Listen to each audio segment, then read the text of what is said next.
Ta-da! Hooray! Oh my goodness. Jesse, we have Mr. Bibleridian in the chat from the beginning. Hooray! It's really quite exciting. Are those super frozen? Super frozen. Like you would break your teeth on them. Man. But they're so yummy. I really want one of them banana cupcakes. Well, I'll bring you one at snack time. Okay. You're really just rubbing it into the rest of us, aren't we? Yeah, and... Aren't we? Aren't you? Yeah. I like how I used the royal we with you. Yeah, pretending that you had some too, which you don't. You can put the cupcake recipe up on your Patreon. Oh, there we go. There we go. Mm-hmm. I would get some play. It's really good. You know, the thing that I like the most about them is how good they taste.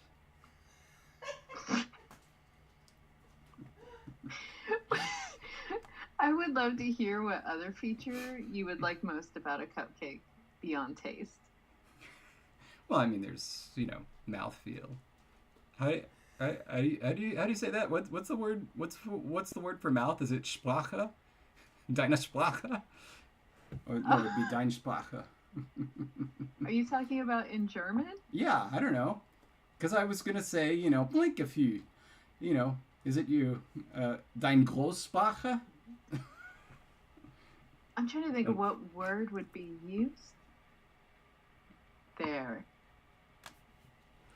And I'm not entirely sure. Like, I want to say mouth, but that can't be right. By the way, I keep wanting to react to... I think Mund is the right word, because others would not be the actual human mouth. Anyway, sorry, go on. Well, wait, but what is the word for mouth? Is it, can we just do this with the law, Grassman's law or whatever? Is it mouse? No, mouse? No, it's Mund. M-U-N-D. Mund? Mund, yeah. Oh, okay. How did I never learn that? Like, never in my entire life. Not once have I learned that word. Mund. I don't know. But there's also, there's a different word that you would typically use for, an animal mouth. Oh, sure. No, but I meant mine, because I'm the one eating the cupcake. Is it der or das? Das Mund is what I feel, but sometimes my feel is wrong. Okay, somebody just needs to Photoshop the cover of Das Boot with Das Mund and then put a der. big It's mouth. Der Mund. See, I told you. Sometimes Der I'm Mund, wrong. just like der Hund. Right? Oh. Then, Yes. Okay, so then Hund became hound, but Mund became mouth? Or is it just that they use the word for mound for mouth? I couldn't tell you. Jesse, you're supposed to know everything about German. That's what I tell everybody all the time. I'm just, surely we have some really, really lovely, fluent German speakers who can comment on that. Das Maul is what Arturo is saying. Das Maul. Oh. For the animal mouth. Oh, Maul. I get it. We have that in English. Anyway. Okay. Okay. We've destroyed the fish. Let's move on. we have things to talk about. Yeah. Namely, number one, at the end of last week, we had talked about how we are so close to being done. We scrolled through the document. We're like, oh my gosh, look, we've almost got everything in here. It wasn't until, 2 days ago that I was like, wait, we haven't even done the font yet. Yeah. That's kind of a big thing that we kind of didn't talk about. Yeah. We'll get there. We'll get there. But in the meantime, I think we're about ready to talk about color terms. Yeah, we may be able to actually come up with a color term. Did we have a page that was associated with this or no? Colors, no. Okay. We'll just park it on the notes page. All right. Okay. I like it. So our patrons were able to vote about whether Ingala would have a 3, 4, 5, or 6-way distinction in terms of actual color roots. So not to say that they can't talk about other colors by giving them other names, just like in English we can name hundreds of colors, but they sure aren't actual color roots. And if they had voted for 6 colors, which was the least popular, there would have been a word for like white, one for, it turns out it would not be yellow or gold, but would actually be green, blue, black, and then like this sort of grayish in between area on either side of the spectrum. That was not voted through though. Yeah. The second least popular option was 3 colors, which would have meant there would have only been 3 words, one for green, blue, and black. That did not win either. The 4 color distinction also did not win, and if they had done that, there would have been words for green, blue, black, and white. What did win, with a ton of votes, was the 5 color distinction. And here is where they're going to have words for green, blue, black, white, and then this kind of gray area where it goes from green to black on that side of the spectrum. Yeah, so the idea was that they're separating light and dark green, really, because the theory is that distinction would be more important. And I guess patrons were swayed by my argument there. I wasn't super confident in it, but I'm happy that they felt that I was super confident in it, and that somehow it worked. Well, anyway, but that's pretty good. So we have 5 color terms, and again, this is from, wow, come on, be cool, from the rabbit's perspective. Okay, so we have light green, dark green, blue, black, and white. And then when it comes to gray, it will be a light version of any of the top 4, really, or maybe a dark version of white. But something I found very interesting. So I tried to summarize as best as I could Logan Kersley's very dense but very good information on rabbit color. And something that's super interesting about rabbit color is that if you set up like our color wheel, right, all the colors just kind of, go from, most radiant to like light and then kind of pass through like this. Every single color in the rabbit spectrum goes from the pole of that color to gray. So it's like gray is in the middle and white is one of the poles. And so, like, if you were thinking about, whoa, they have blue on one end and green on the other end, in the middle should be blue-green, like aqua or something. No, in fact, it's just the color just kind of washes out and goes to gray right in the middle, no matter which direction you approach from. So I thought that was pretty cool. It's just a kind of a wild way to look at things. Now, when it comes to before you go too much further, yes. Why is it that when you typed, it's in like a superscript font? No, that's all caps.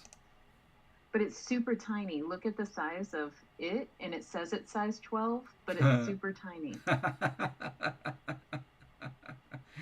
Maybe it knows that I'm going to delete it very soon. It's just the whole thing. It's like super scripted. Wow. That's funny. Here, I know how to fix that. Hold on. Okay, I was just going to No. make it undone. Are you going to drop cap the superscript? Oh my goodness. And now light green looks special. It is. Okay, but this is what I wanted to mention about colors, because remember that these are the colors that the rabbits see, not necessarily what is being radiated in the world, or not what humans would see. So when it comes to, because of course where this is going to be important is the color of clothing that the rabbits are going to be wearing if they color their clothing. And the thing there is, there are 2 factors. One, it's based on what they think looks either good or distinctive or whatever they're going for. But two, it's based on what's available. And so, like, you might be thinking, oh, so the rabbits were only dressed in green and blue and so on. Not so, not so. They may indeed be dressing in things like reds or purples because A, it's what's available to them, and B, that it may look different to them. So they could be putting on red, for example, because it looks like a very dark green to them, and that is the color they're going for. Whereas to us, it would look red. Interesting question then, because so from what I understand is a lot of animals do see that red, especially predators. And so you would think that they would begin to learn not to wear red clothes because that makes you stand out. Again, in the eyes of predators. Like when they started wearing clothes, would they be attacked more often wearing this color that they think just makes them blend in? Yeah, that's actually a really good question. So in other words, you think you're camouflaged, but you're not. Right. Well, I suppose what they might notice is because, like, let's say that they're making these from a mixture of berries. If they notice that there's, higher attacks based on the fact that they're coloring stuff with these berries, then maybe they won't. But it depends on the color vision of the other animals about, which is something I don't know.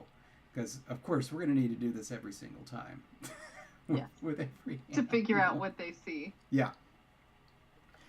I feel like cats are going to be the most intense. Do they? What do they see? Don't they see like infrared almost? Like it's like super intense? Oh, that was actually something. Apparently rabbits see ultraviolet. Oh, wow. Okay. Yeah, but better at night than they do during the day, which is it's kind of weird to imagine, but apparently that is the case. And Juniper is actually saying that red signals venom a lot of the time, so maybe it would actually, or poison rather, maybe that would actually help them. Yeah. Oh, and Bibluridian doesn't think that cats or dogs perceive red very well. So, of course, Dark Horse coming in late with the with the thing that would have solved everything, but it's already too late. In other words, maybe this thing that's mutating just makes them see color vision. No. But let's backtrack a second. Okay. The thing that mutates them would take a while for that color vision to set in, right? And so they would end up having these 5 roots for color words, but that doesn't deny the possibility that in the future they can see red and they call it something. It just won't be an unanalyzable root. It'll be like a compound. That's all. That's true. Well, it's kind of, I don't know. For me, it was fun to do this this way, just as I'd never really done it or thought about it before. I never otherwise would have researched what colors and how rabbits perceive the color spectrum, and it was fascinating to me to try to wrap my head around everything that Logan was sending us. And to see the resulting spectrum, spectra, which plural do you prefer? I just think that's pretty awesome. Evan, I think most of the radio towers are going to be destroyed by this point, but it's something I will think about. Anyway, before moving on, unless we come up with something better today, this is probably going to be our next poll to come up with forms for those colors. Though for the tiny little superscripts. That's going to be a big poll, isn't it? We're going to have to do like 5 different polls. That'd be tough. Anyway, I'll figure it out. All right.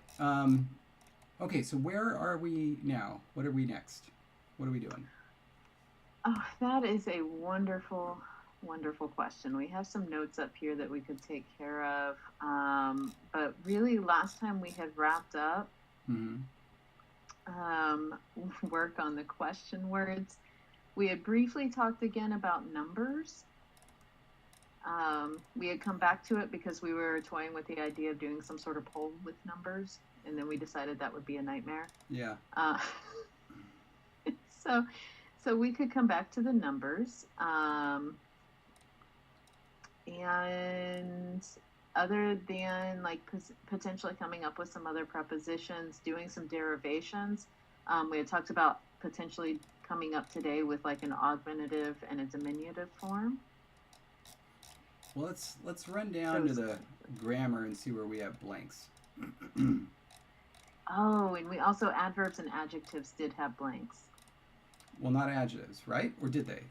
What? They had blanks, and I think it was just because we hadn't comparison. fully discussed what may happen, like comparison, or what may happen if there are any sort of, I guess, like in a shortened relative clause structure or something.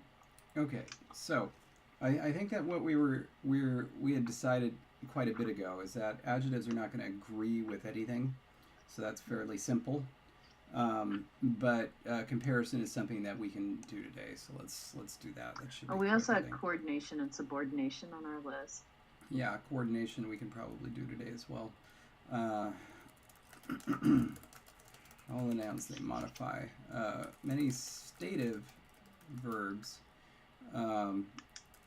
exist that will, I guess, that will fulfill the function of adjectival predication. And these verbs can be used by themselves as modifiers. An example. Here's an example. Okay, let's do a quick one. You laughing at over there? It's just fun. Like, did you want a verb like hammy, which means to be fluffy? Yeah. So, it's what's its reduplication? One moment, please, because I think it's. You know what? I'm not going to say it. I'm just going to look it up. I was correct, though. Hey, hammy. Hey, hammy.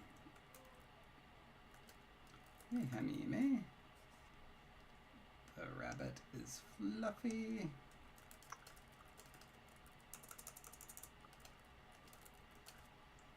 And as you're typing that, Megan did just remind me, a comment here just reminded me that the name that she had given to work into the language, she had specifically requested if it could mean blue or green. Oh, that's right. Well, now we have 3 words. We have light green, dark green, and blue. Which one do you want? That'll at least get us started. Megan, biggest decision you're going to make all day. Why am I offline? What do you mean? Pages says I'm offline, that I can still edit, but I'm offline. Just said Jesse is left. Bye, Jesse. Bye. But I think I'm still here with you, right? I mean, are you? We've known for some time that you are actually a ghost, right? A bit of an enigma, if you will. But I'll keep looking to see. Oh, Megan says, I guess blue, ? Which I feel like means definitely blue, ! Is how I interpreted that. Okay, so we have a word for blue. Nice. Is it Lucian? Or...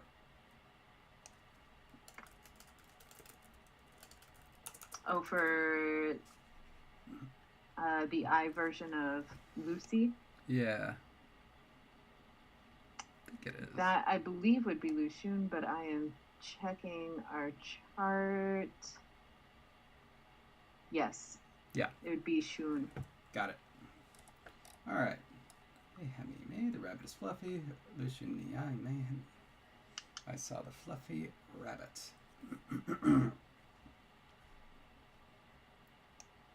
Okay. So, are you writing down the the proto form that we need to get Megan to be blue? I sure am. Okay. And entering that in. Oh, very exciting. And making sure nobody else requested a color specifically. I think that was the only one. Okay, Cool. good. Okay. By the way, I'm offline. Oh dear. Are we all offline? Do pages go offline? That's weird. Well, that's definitely not good. Okay, so don't edit anything. I guess I'll just edit Nope. stuff because I'm the one on camera. Gosh darn. Well, as soon as they kicked me offline, I was like, I'm not going to edit anything because it's not going to show up. So that would Yeah. not I'm just really. so disgusted that it's me. That's the problem. Me, Jesse, America's sweetheart. Well, my only concern is if you're the problem and you're the way that we're live streaming, I know. this could be fun. Yep. Okay. But okay, and Dark Horse asked about the possibility of a connection between blue and water. No, probably not. I'm I guessing. feel like that not all water's blue. Well, no. The issue is what water is going to look like Right. to rabbits, and I just don't remember. I need to go back. Logan made us a nice correspondence chart. It doesn't have all of our colors on it, and there was a very specific reason for that, but I can't remember what it was. But I'll go take a look at that because it might be the case that the water is not going to look blue to the rabbits. Also, not all languages do that anyway, even in human languages. Water is sometimes green. I was going to say, where we live, most of the water is brown and red because of the clay. And so you don't get a lot of blue water naturally. Even the water is red in Texas.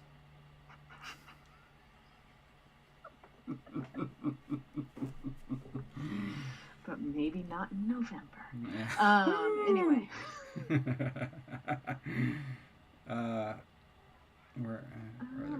And Evan, No, of course, lots. Yeah. Sorry. There are definitely languages that just have adjectives. Sorry, David could probably answer that better.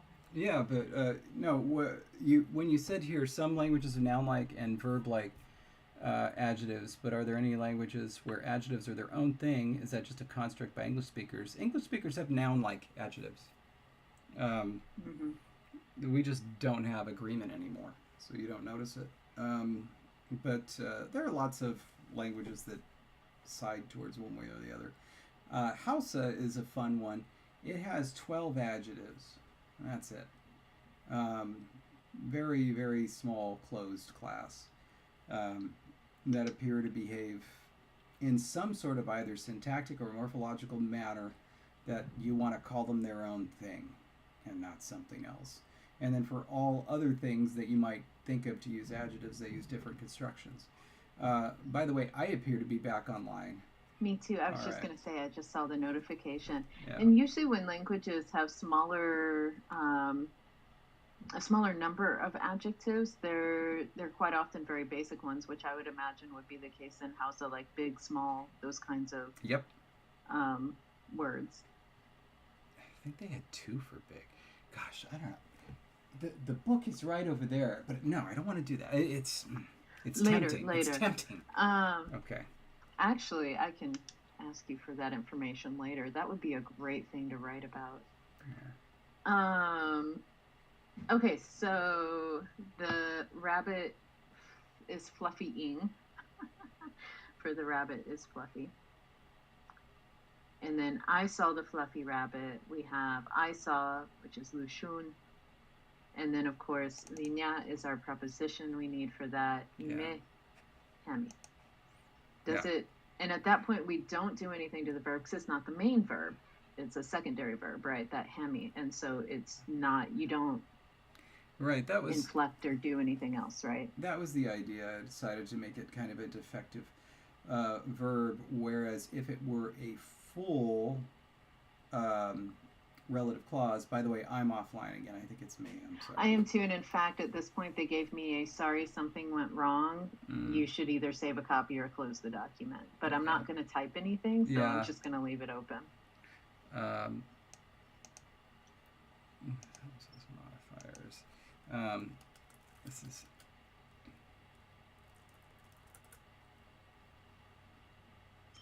This is different from, or this differs. This differs from relative clauses, and we haven't done.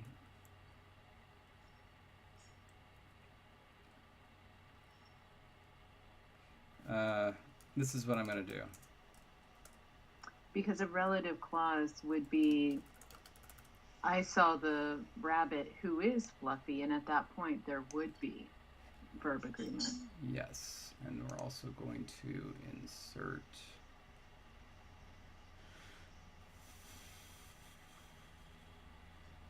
not a bookmark. We're going to insert a link. How do you do that? You just do it like this. Here we go. Add link to bookmark. And the bookmark is going to go to relative clauses. There we go. So now you can just click on that and jump to the relative clauses since we haven't introduced them yet. Beep. Okay. Perfect. And Evan asked if the unpredictable stress is practically register tone, because that seems to be how Evan's been pronouncing the words. No. Yeah. It's stress. And it's not entirely unpredictable. Yeah. Yeah. It's just that it was predictable, and then compounds happened. Yeah, it's and reduplication. It's actually fairly predictable. It's a fairly predictable stress system. Well, yeah, that's what happens with stress systems. They start out as predictable, and then they get unpredictable when weird things happen. Languages age. It's like you wouldn't call, English a tone language, but its stress system is almost completely unpredictable. The only thing you can predict is what English speakers are going to do if you throw them nonce forms, because that seems to be pretty standard. And I think that the same would probably be true of Ingala speakers as well. And Dark Horse, I saw the fluffy rabbit. So you'd asked specifically if it's possible to say a long time ago I saw the fluffy rabbit. We don't have a way of saying a long time ago quite yet. But the I saw the fluffy rabbit would be that second bullet point. So that part is definitely possible. We just haven't quite nailed down all the words we would need for and in fact expressing distance in the past. This, by the way, could also be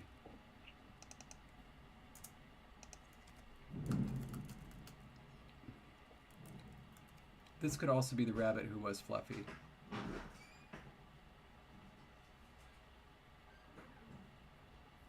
Oh, and is no more. Which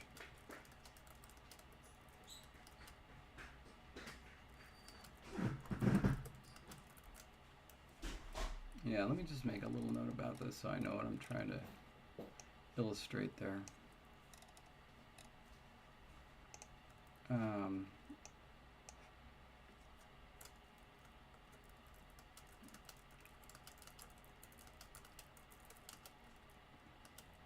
Oops. All right. Note that though the middle two sentences are identical, they can be read in two different ways because the third person singular perfect conjugation of any verb is identical to its citation form. Yes. Form. Thank you. Citation. Non-inflected. Citation form. Okay, good. Okay, so I think that's clear enough. Let's talk comparison.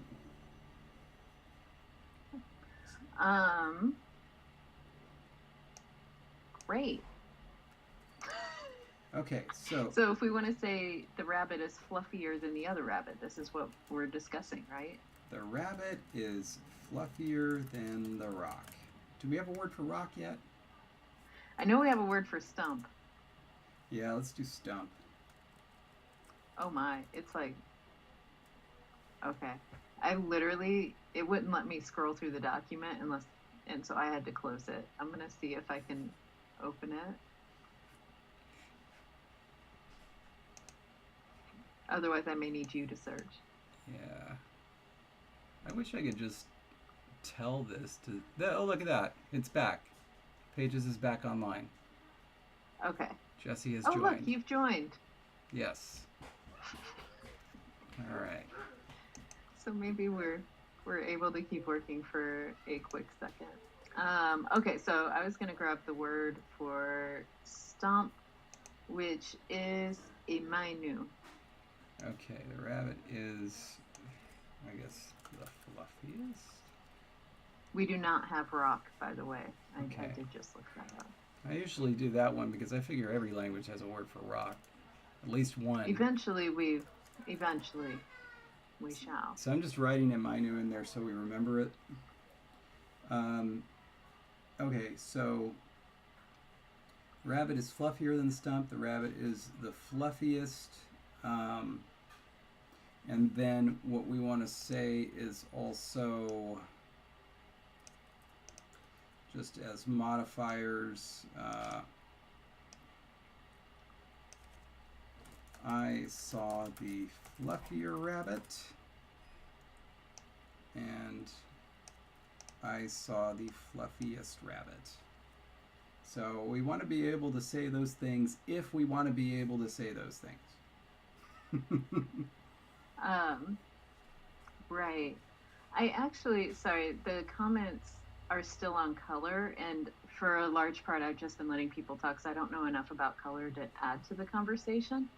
But there's a comment here about an article that says that there was a suggestion that the ability for humans to distinguish color is linked to a language's vocabulary for different colors. And I think the link is really not about whether human eyes can differentiate the colors. The question is whether our brains want us to group them differently based on what we've been taught in the past to group them as. And so just because we would say, look at a pile of things and put them into 8 color categories because that's sort of how we've been taught from childhood, that you've got this rainbow spectrum of colors, a language where speakers would more naturally put them into 2 different categories doesn't mean they don't see all the different tints and hues and shades of color. Oh, yeah, they just think absurd. of them as a group.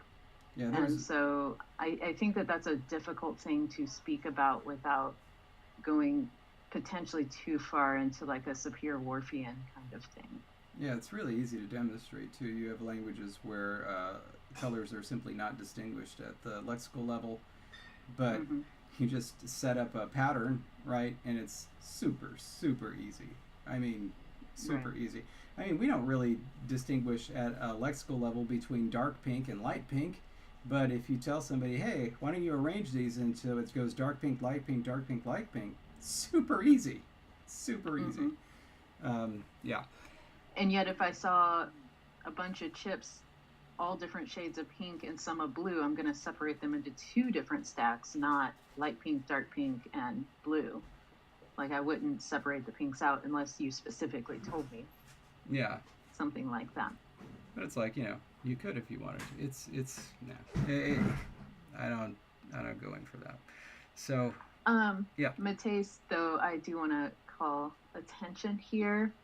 Imagine being blessed enough to see the fluffiest rabbit was the comment. And that was, you're right. Imagine being blessed enough to see that.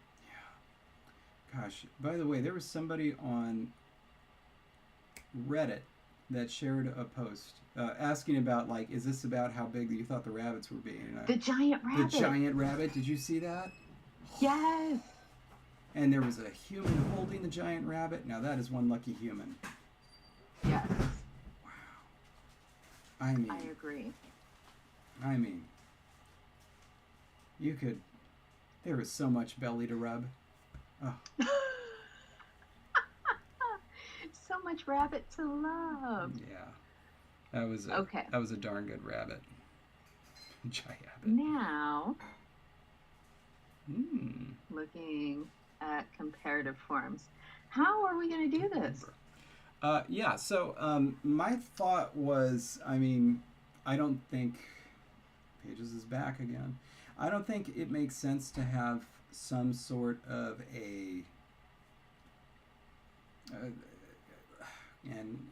some sort of a comparative like form. So like an ist thing. I don't think that makes sense for our language. Instead, it probably makes sense to use some sort of a predicate for this. And does this mean that we'll see how this plays out. The predicate ones are going to be easier than the adjectival ones, so let's do those first. So anyway, just the simplest thing to do is have some sort of a predicate that's just means something like exceed or surpass. Sometimes those things can be pretty basic. Sometimes they can come from other things. But it's usually pretty obvious what they're going to come from. Do you have any ideas for what we could use for this predicate? No. Yeah. I thought that what you were going to say is maybe we should create applicatives and we should have a word that means overhop, but I think we should work on some applicatives, and I think that just sounds marvelous.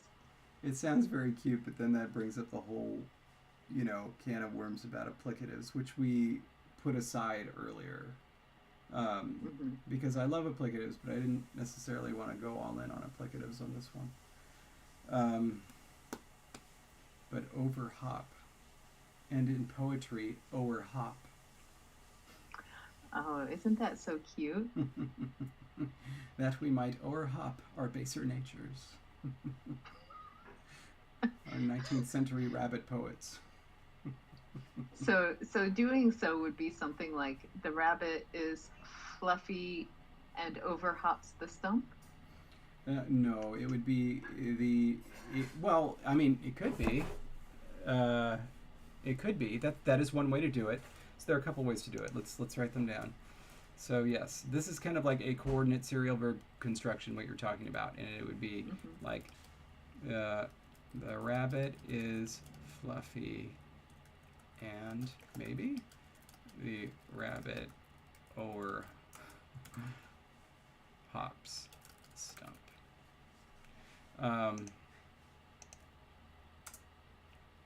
There we go. Over hops. Such a delight to type. All right. But you'll notice that there's two rabbits in here.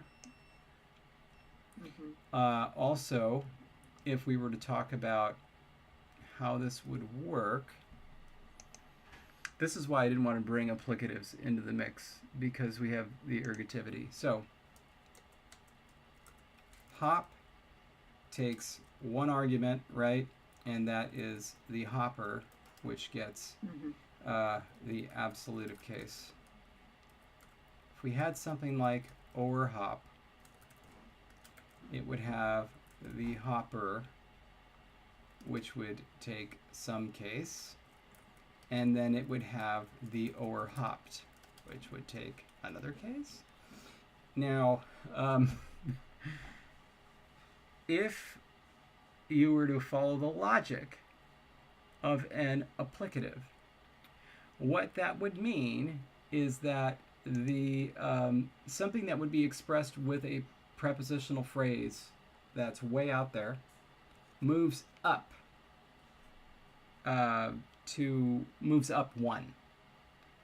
And so what that would suggest is that the hopper is still in the absolutive case and the overhopped becomes the ergative which makes no sense at all. No. And yet, that's how applicatives work. So, okay. Here,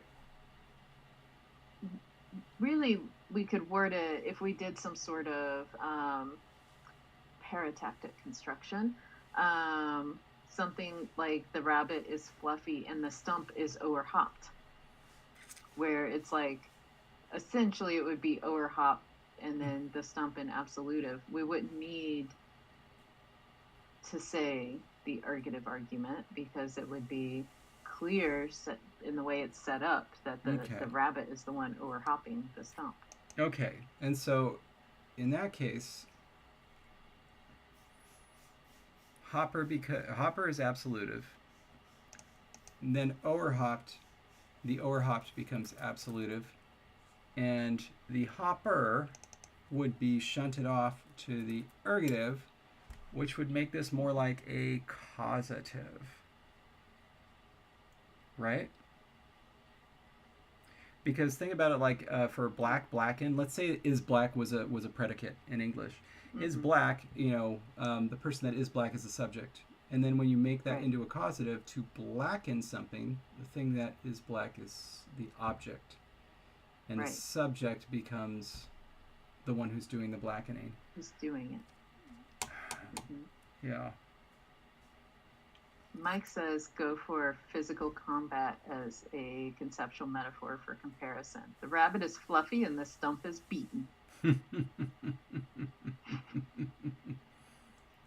done. Okay. Yeah, okay. Oh, what are you thinking? Well, I think that I'm just going to write causative right there and leave that aside. Let's discuss some of the other options and see if we like them better. So another one, and this is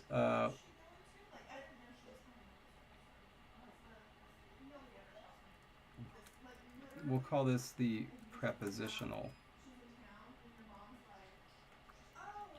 Verb is it's going to be a verb like exceed or surpass or something like that.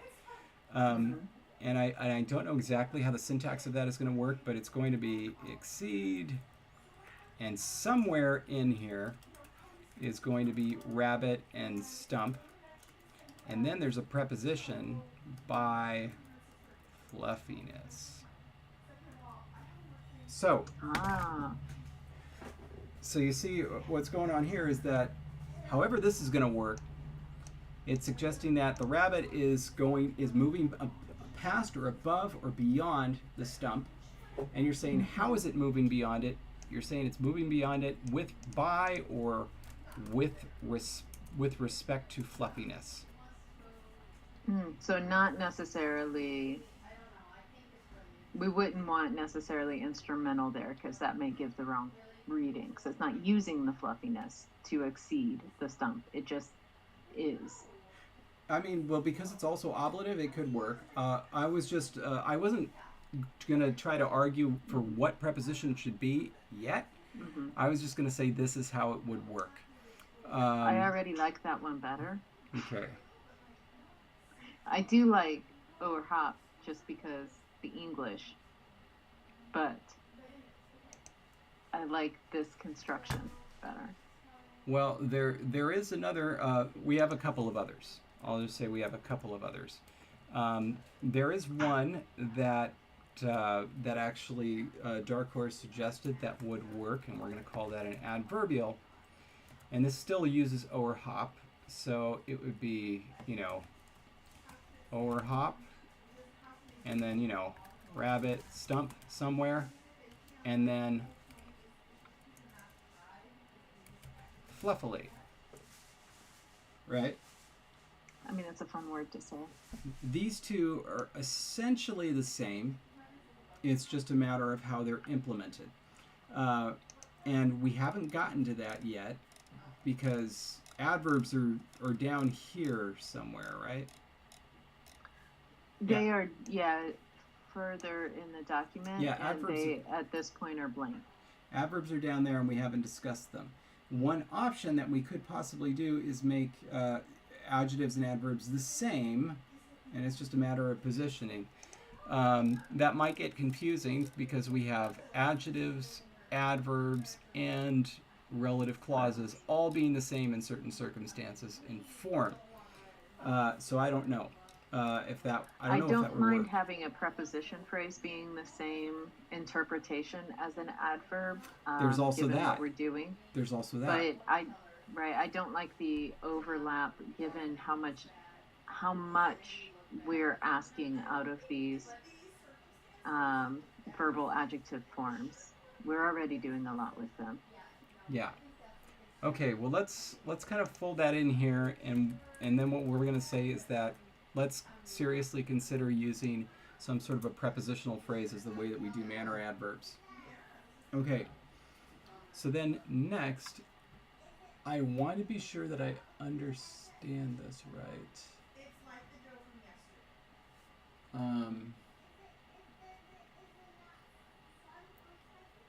Jesse, tell us an exciting tale about your youth while I think about this. I actually am sorry, it's not going to be an exciting story about my youth. Because I'm also thinking through an idea. Oh, okay. Which is probably totally different, but because the causative was brought up, I'm just going to type this. Because somebody had reminded us, I think it was somebody had said send was going to be potentially our causative. And what if we had two, just a second, like the rabbit sins, and then there's another verb, because we have fall being like negation. The stump falls in respect to fluffiness. I'm totally typing this wrong in terms of the way the construction, but something with the rabbit sends the stump to fall in terms of being fluffy. So using that preposition with regard to fluffiness. Okay, so but some sort of causative with fall being the second. So we'd still need that there, just to be clear. Yes. Okay, here's another one, and I'm going to call this negation. And that is, so rabbit is fluffy, not stump. Oh yeah, because it would be like the stump falls, essentially. The rabbit is fluffy. Yeah. Yes, you're right, because fall is our negation. Yeah. I guess that is similar to what you were suggesting. The only difference is that it doesn't require the send. You can just have the predicate right there. Because the more I stare at that, I'm not happy. I'm going to delete that. Is that okay? That's fine, but no, it was a good one. I mean, I'll just leave it for a second, but it's going to be deleted because I think we'll come up with a better. What were you thinking? Should I let you go back into deep thought while I try to think of an exciting childhood story? Well, here, hold on. Exciting. This is how you would do it. I'm reading a book today that I almost didn't want to put down, but then I had to because it was time to get ready for this afternoon. This is, by the way, that's how you do a superlative. Rabbit is fluffy, not everything. Yeah. I like it. Yeah. I still think I like the one that's highlighted below it. Or no, it's only highlighted on my screen. I don't know why it's still highlighted. This one, exceed rabbit stump with fluffiness. Yeah. I don't know what's going on with pages today, but... Well, then let's dig into that and tease it out and see and give it its due. By the way, the thing that I was trying to remember, it wasn't actually comparison. It was similarity. It was something that I saw in a language that was so brilliant. I ended up using it somewhere else. I can't remember where. But it's using the word not to mean like or as. And you would think like, how on earth does that work? And it was like this. It was, The rabbit, not a cannonball, bashed through the tree trunk.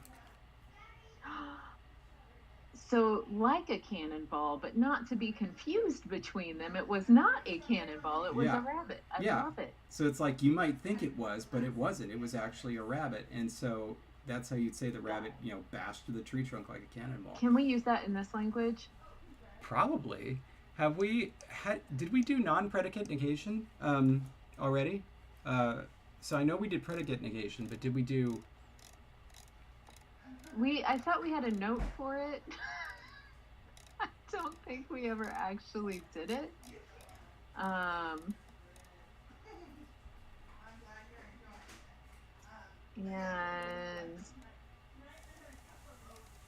I feel... Yeah, there was just a note. The rabbit ate no grass. Not one and not any. Negation of noun phrases is in our bulleted list of notes brainstorming ideas for Ingala on page 5. So we haven't done it yet. That's the only note we have. We haven't done it yet. Okay, so I think that we're just going to have to take that idea. Where did I write it? Did I already get rid of it? No, it should be under adjectives. No way did you delete it, did you? What'd you do? I deleted it already. Okay, No way. well, let's just go add it to that note. So wherever that note was, we're online. Maybe go and add it to that note since you found it. Okay, and I'm going to add that exact example as I remember it. And as like rabbit, not the cannonball. That was beautiful. Bashed through the tree stump. I can't remember the exact sentence, but that was close enough. Yeah. Oh, and Biblioiridion says that might be Sanskrit. Yeah. Might be a case of misremembering as well, but that might be Sanskrit. Yeah, and I was just typing out to him. I think you're right. How do you make it so that it does the cool thing where it shows their name? Do you have to use the at? I think you have to use the at, right? But then does it only show up like if it's you? Because like Logan typed at Alk and it doesn't look special. Oh no. At least It not should on my only look screen. special to them. Like did you see me just at you? Oh, that's so special. Except from my end, it just looks like there's an at symbol in front of your name. Got it. Okay, I'll remember that. Because that is really special, and it's such a fun thing to see your name in orange. I think everybody would like that, so I'll remember to do that. Okay. Love it. Cool. Okay, All right. so it's typed in our notes now, so it's there. We can do that another day. Okay. We won't forget.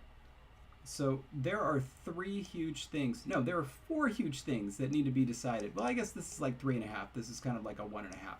So it's what is this predicate going to be, and how are its arguments going to work?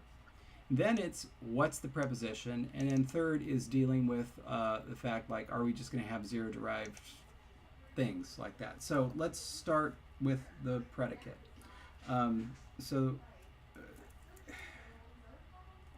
We have words like surpass, exceed, etc. But I don't know if... Here's my idea. Stretch. I like that, especially in the context of just seeing a little bunny stretch and go beyond another little bunny. Hop. I like it because it's like overhopping because they stretch. Okay. Now, the question is, so with stretch, obviously the inherent argument is going to be the stretcher because they're experiencing it. So that's rabbit, and it's going to get the absolutive. So then, stretch, rabbit. Now we have this.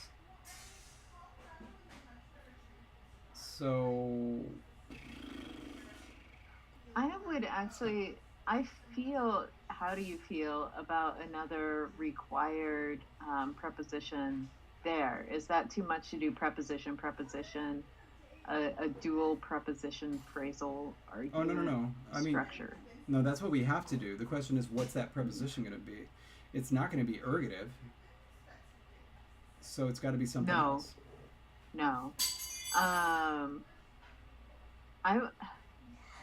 Okay, so we would definitely have to use something else besides instrumental, but no, that ablative doesn't make sense there. Never mind. I was going to say ablative. I feel like we need like a word for something like beyond. Over. We don't have an over. We have an on top of, but we don't have an over. Yeah, okay, where is a list of all the prepositions? Do we still have that? It's actually right above you. If you scroll up on that page, and they're still in purple. Got it. How did I miss? I don't know. Page 15. Oh. Did you just scroll really fast? I don't know. This needs to be a much more vibrant color. No, forget it. I don't want to do that right now.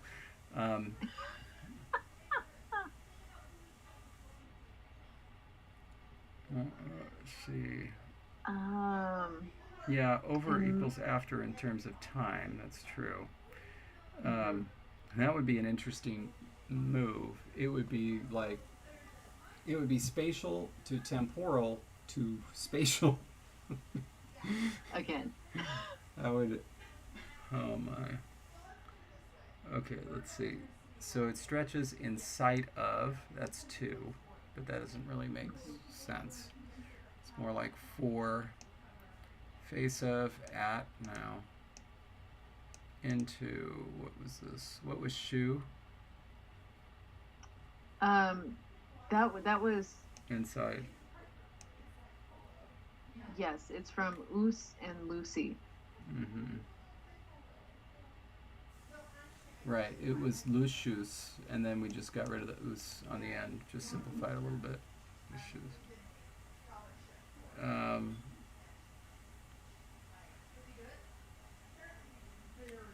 top of, onto. Onto. It's kind of an aggressive preposition in that case.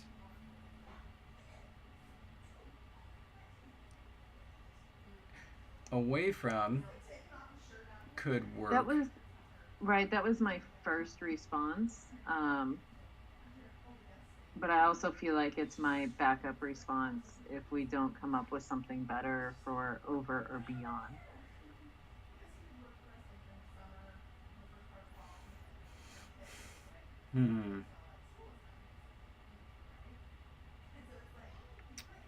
Applesauce Project has an idea to derive over from hop or jump. I could see that. And then maybe under could be derived from something along the lines of dig.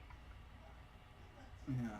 Now, I remember the last time that we did this, the problem I had was the ergativity with serial verb constructions. Because it's like, if it was nominative accusative, it would be a very simple thing to say, like, the rabbit stretch hopped the stump. Because the idea is that the stump would be the object, which would be the thing getting hopped over, but it's the hopper in this case. So we would need overhop. Yeah, we would literally need that. Yeah.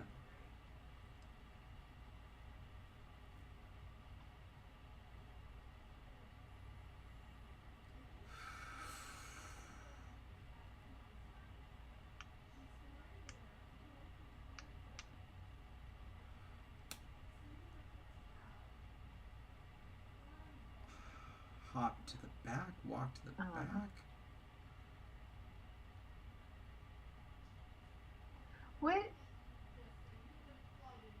What do you think about having something derived from, like, I mean, because like, thinking of the overhopped, right? Like, if you're under something, the thing over you would be casting a shadow on you.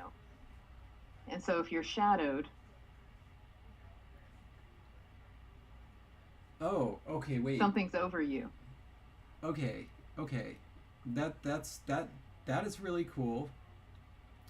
It also gave me a totally different idea that is probably mutually incompatible with that, which is that if the sun now okay, there's a big if here, so please stick with me for a second. If the sun is behind you, and I'm looking at you, your shadow stretches beyond you. Yes, it does. And so it's like if I say like the rabbit is fluffy, shadow of the stump. It's like it is fluffy to the shadow of the stump, beyond the stump. It has moved beyond the stump. That's beautiful. Now we might have to use it with and lu. So at the shadow of the stump or to the shadow of the stump. Is that okay? Yeah.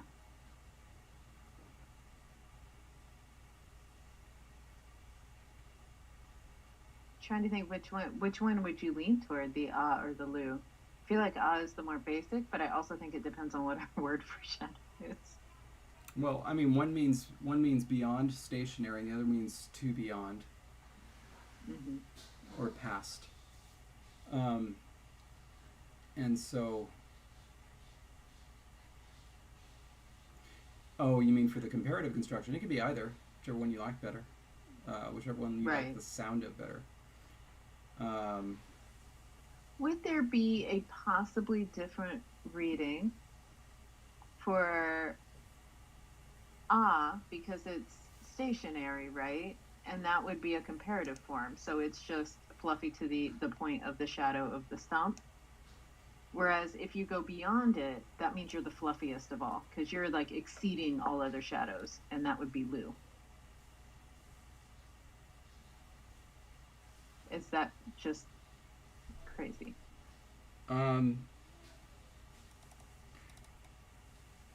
I don't think that you would need that, because you would still need something to compare it to. Okay. I mean... And so really it would just be in comparison of everyone's shadow or everything's shadow versus the stump. Huh.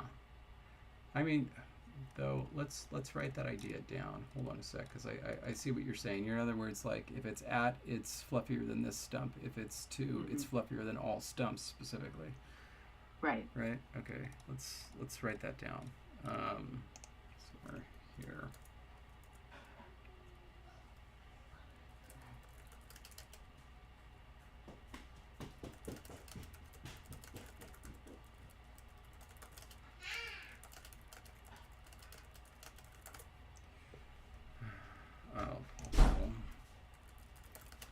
Okay.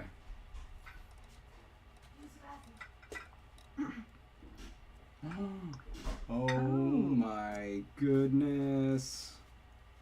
Everyone look and be jealous. I hope they're still frozen enough that it hurts you a little when you bite in. Just kidding. Just kidding. I hope they're delicious as they look. And you're not okay, but while you're doing that, Mike has an interesting idea where instead of what I had suggested, lu, so to or toward, that idea of movement means the rabbit is getting fluffier than the stump. Like, it's happening right now, versus means just the rabbit is fluffier. Especially if you're considering it not being compared to a stump, right? Like the father is fluffier than the son versus the father is getting fluffier than the son. That's actually a really, really good. That's actually a really good distinction, and it might be more useful. Yes, I agree.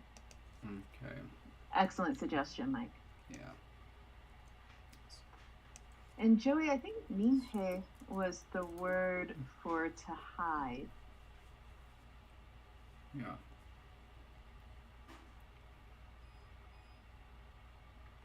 or to be hidden, or to be secret. That's what that is, Joey.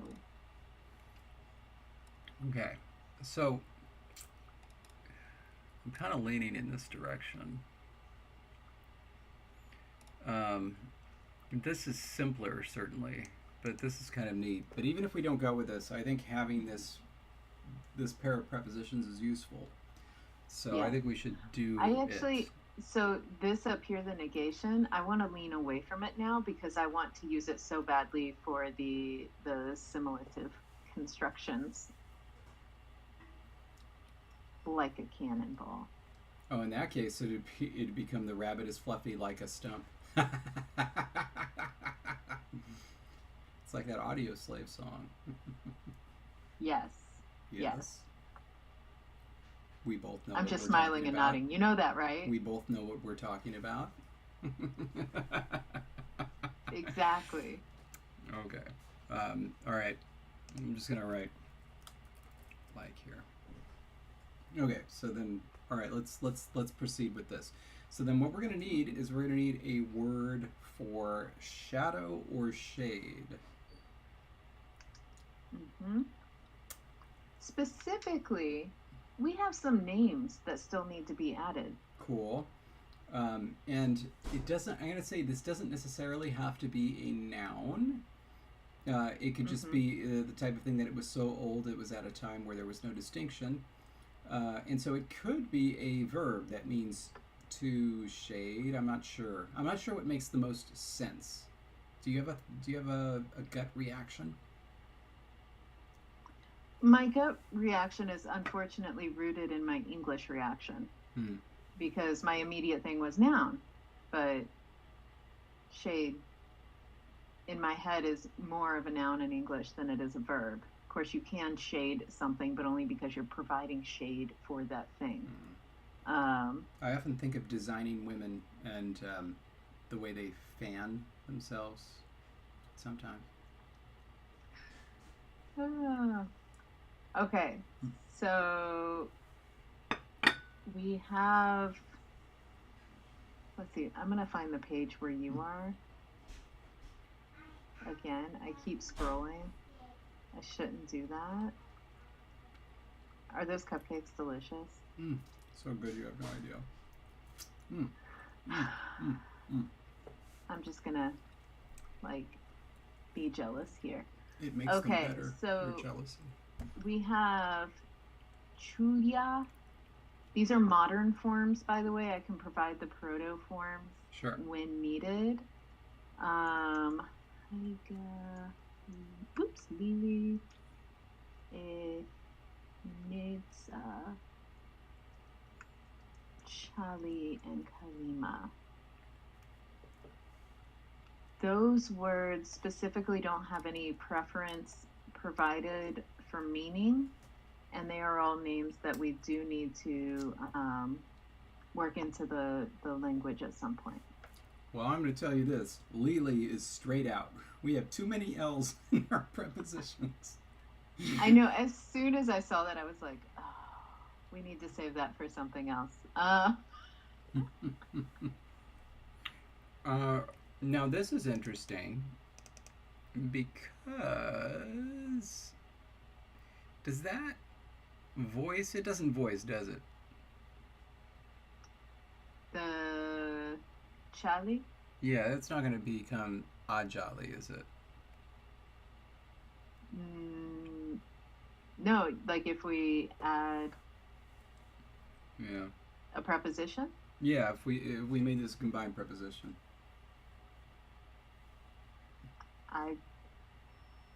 I would say no. I'm trying to find an example though that would support me. Yeah, let's just do it the old way. Because it would. Oh, you gonna put it in the sound changer? Oh my God! It is voicing. Is it? It is. It is. Okay, you know why? Because why? I mean, it didn't voice in Chechesi because of the S. Right. That's what kept it from voicing. That is very true. Joey, no, Charlie did not. It was something we had talked about before, but in our C words, we have che, chenu, chesi, and chinu. We do not have a Charlie. So if we went this route, there's two options. We could have chai, and by the way, this is not the L vocalizing, this is the L deleting. Chai versus lu chai, which would get an accent mark there, or jai, and actually this is, I'm sorry, this should be lu jai, right? No, it's Lucy. It's Lucy.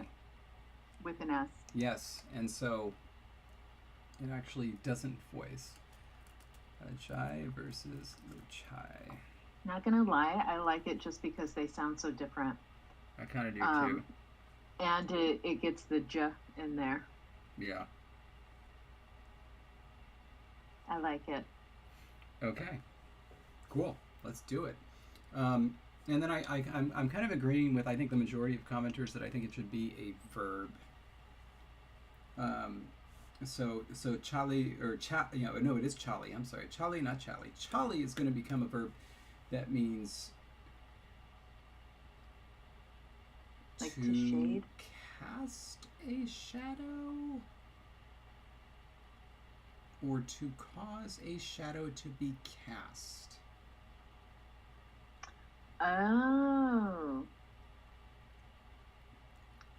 Okay, so the specific verb needs to be the fact that it's causing the shadow. Yes, I think like so. the sun blinks the stump, and then here's the shadow because of it. So the sun shines on the stump. Stump casts shadow. Mm-hmm.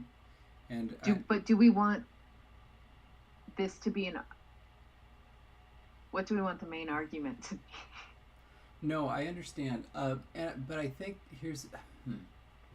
Well, this is really interesting, because if a stump is casting a shadow on a rabbit, or even if a rabbit is casting a shadow on the other rabbit, you have to think that the one that is more affected is the one that has the shadow cast upon them, not right. the one casting the shadow, even though they're the one doing it. But in that case, bigger rabbit providing shadow being cast upon smaller rabbit, I would call that verb shade. This rabbit is shading the other rabbit because providing shade, and so this rabbit's receiving shade from the shadow. Only if they're doing it on purpose. Right. Because you don't need Although to be trees doing don't anything. do it on purpose, and the tree can shade me. Absolutely. See, but what I'm talking about in terms of argument structure is like, do you want to say that the tree is agentively casting a shadow on somebody?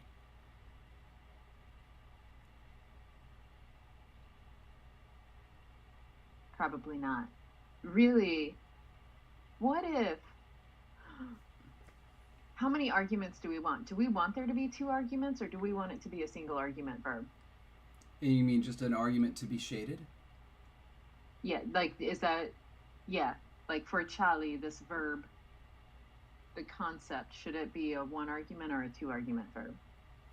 Well, it's like, even if you make it a one argument verb, we could have some sort of preposition, non-ergative preposition that just is thrown in there.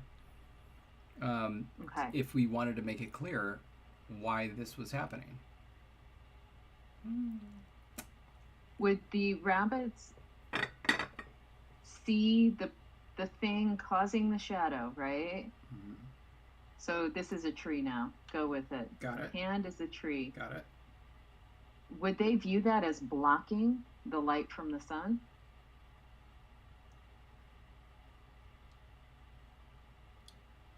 Or would they just view that as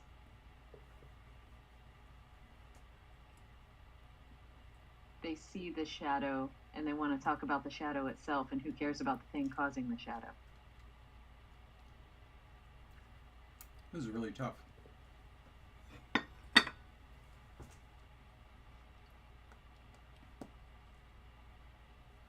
Evan says maybe it's zero derived from the noun shadow.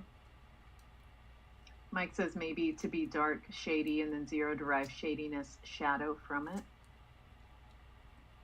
like sight. To cast shadows into shade or being in shadow, two distinct states, but they can certainly be conflated, is what Applesauce Project says. And actually, Isaac, we only have 4 cha. Well, actually, no cha words. We have che words, but we don't have a whole lot of cha words. It could mean is shadowed, or Lilia suggests to become enshadowed. E-N, shadowed. I like that. Yeah. Dark Horse says maybe Charlie could just mean something along the lines of dark. Yeah, there's also that. And then Mike suggests, so like Charlie me under a dulu would be like the rabbit is shaded by the grass, where we'd need a preposition there.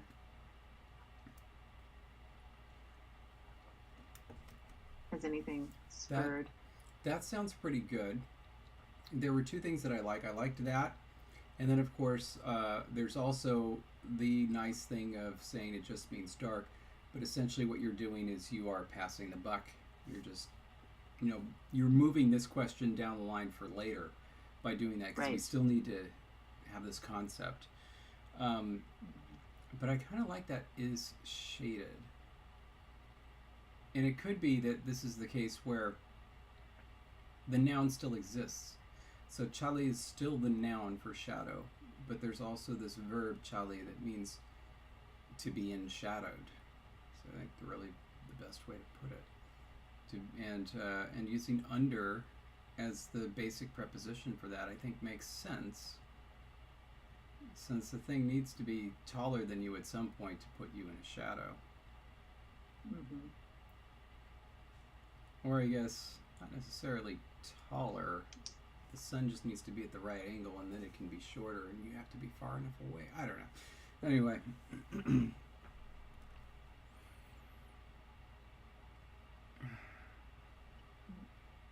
Taking note of that in case we want to keep it.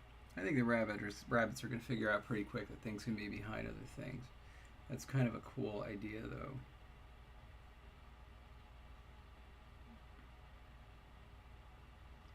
Uh-oh. You see what Applesauce Project said? Did we forget what we were doing? Well, Oh, but no. It was beyond. It was beyond. That's why. It wasn't over. It was beyond. Moving to where the shadow of it is. So not actually further up, further out. Right. Okay. Okay. So I think... Go ahead. I was just going to say maybe right now Charlie should just be the noun shadow. What were you going to say? No, I think that we're good. Both the noun shadow and to be in shade. To be shaded. To be in the shadow of something. I think that works. So I think that noun works. form is shadow. Verb form is to be shaded. Yeah. Or in the shade of.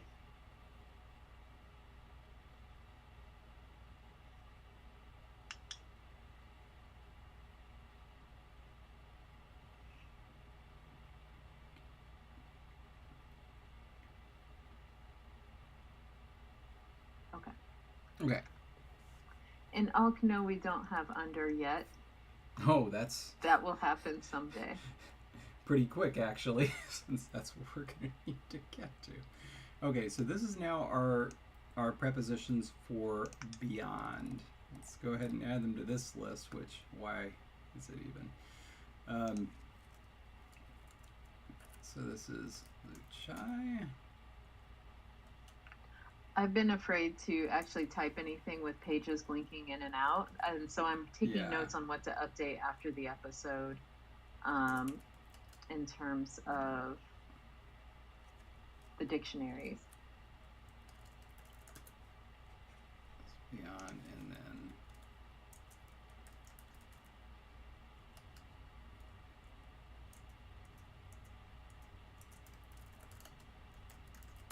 then okay. So back to this. The rabbit stretches beyond the stump. All right. Now we need a word for stretch.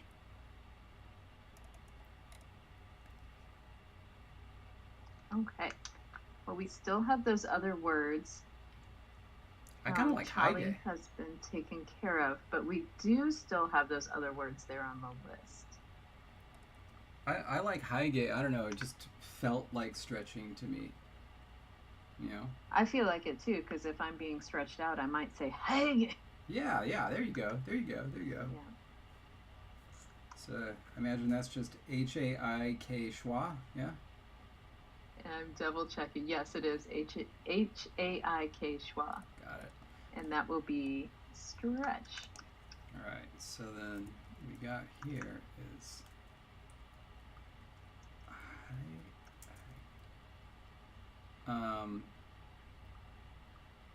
so it's gonna be Hekkaige, I'm guessing. What was that? Is this right? Hekkaige? Ime. Ajai. For current? This is why. Because the diphthong would be reduced, right? Yeah, so Heika, right? Mm-hmm. Becomes Heika. The diphthong does get reduced, so Hekkaika. And so then the question is, what happens with that KH? And I thought maybe, like I don't know. The K would stay.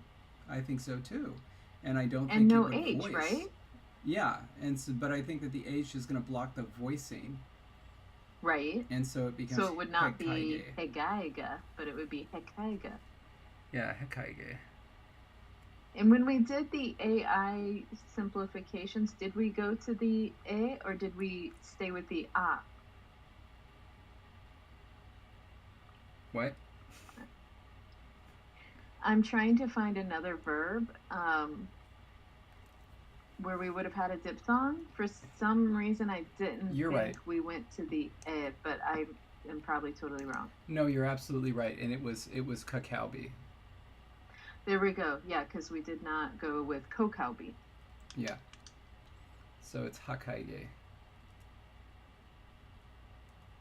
Hakaige ime ajai and mainu. And then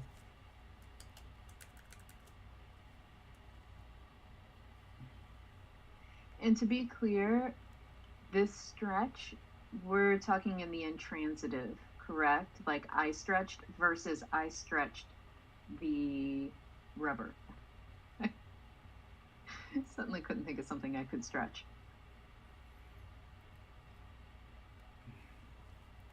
by the way, Is that correct? The Wait. intransitive form? what? The single argument form of stretch? Not like I stretched X, but just simply I stretched. Yeah. Okay.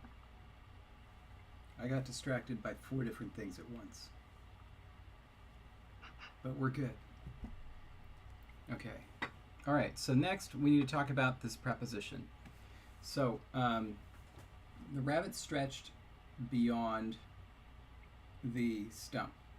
This is kind of nice because in this language you can just say something is more than something else. Just by itself. That's kind of cool. Just in all senses is just more, yeah, just better. that rabbit is extra, basically. Okay, so then the rabbit stretched beyond the stump, and then with respect to fluffiness, or using as a measure fluffiness.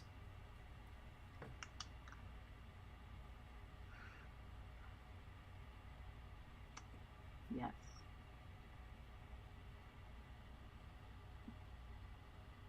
Okay. So with respect to.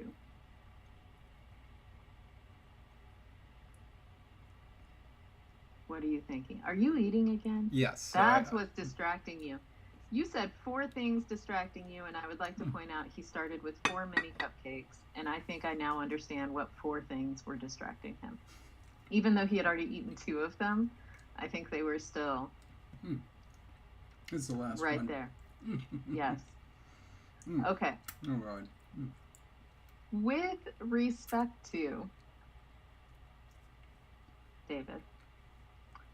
Yeah, but I was doing it Should. too. I wanted your input. Should. This is a stalling technique, if you haven't noticed. Oh, gotcha. Should be derived from.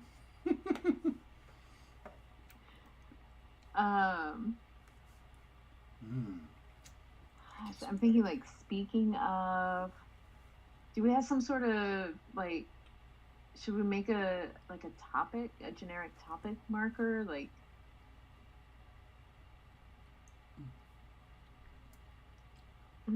Okay, let's. It wouldn't be in sight of, right? It stretches with fluffiness. Okay, so obviously we're both jumping to this instrumental. Yes. We really like it. And Veronica also jumped there, or potentially some sort of dative goal. Comitative is interesting, but we don't have a comitative yet. No, we don't. So we need to come up with that. But it makes a lot of sense. Think about it. So it's not just the rabbit that's stretching past the stump, it's stretching with his friend, Fluffiness. Fluffiness. Okay. I actually really like that. Maybe we should talk about doing a comitative right now. Okay. But you know what I need first? Let's do it. I need a little vitamin K. But, in the midst of the cupcakes. Oh, but I'm going to do something even wilder. And I'm going to do the brand placing for David. There you go. Please send us free Copico. No, I'm going to do something even wilder because I still have chocolate left. Oh my gosh. Oh yeah. So jealous. So decadent. Oh okay, my. so as you're being being decadent over there, if fluffiness is related to being your friend metaphorically in the language, and so the form we're looking for could be related to friend, it would be Wika. Yeah. Our word for mouse. Let me just... Okay, yeah, other things. Comitative. That's the only place we've used it. Not to brag, but apparently Mike's, I'm bragging for Mike, the local mart near him has both Copico and Copico cappuccino. Oh my gosh. Wow. Point that out. I'm just going to pull this out real quick just to give us some other thoughts for comitatives.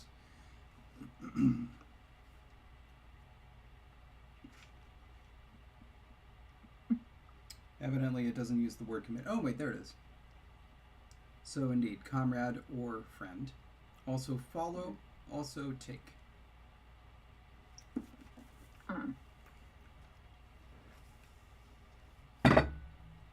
Interesting. Okay, as much as I like the friend connection,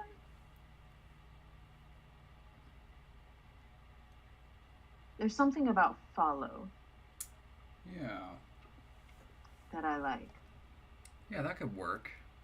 Follow. Yeah, because it's it really doesn't matter who's following who. That could work.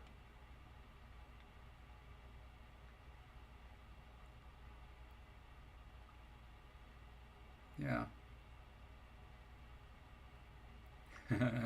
That's right. If we derived it from friend, we might end up with we, which is very close to with. And we don't want to screw ourselves again. But with follow, which we do not yet have, correct? No, we don't. We could use one of our lovely new words. Yeah.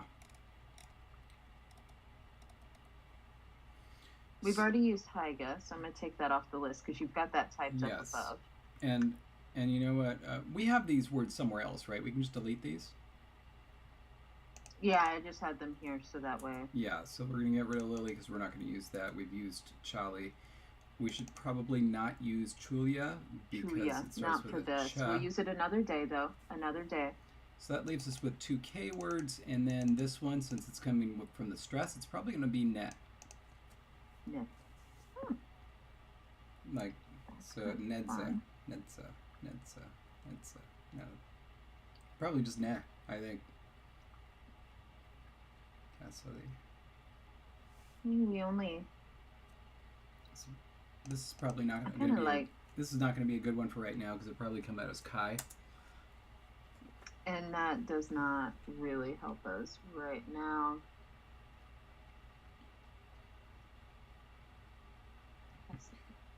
By the way, Joey Openshaw, you don't know how many times I have written the word thabks.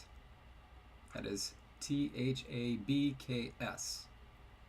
I have typed that so many times in my life. It happens. I'm leaning towards a Nidza.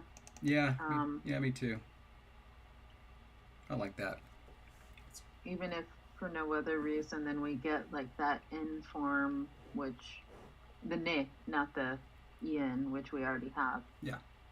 As a preposition. Nice. Okay, let's do it. So Anetza is going to be our word for follow. And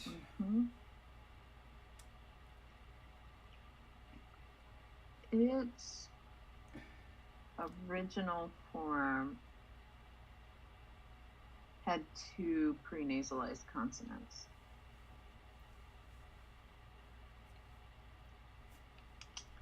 So it was originally only one syllable, which I think is also kind of nice.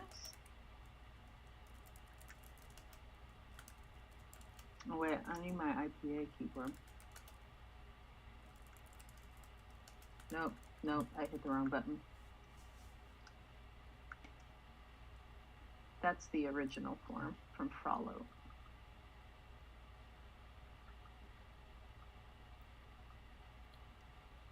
I think that follow in this language is going to have to be a word that is very similar to put in English. Whereas like put is mandatorily ditransitive, and you don't find many words like that. You can't say I put the book. You can't say I put on the table. You got to have all three. I put the book on the table. I think that's going to have to be the case with follow just by the inherent nature of the verb, because the one that's doing the moving has to be the absolutive argument. And the one that's being followed should not be the ergative argument, so it's got to be something else. And that's going to be required, I want to say.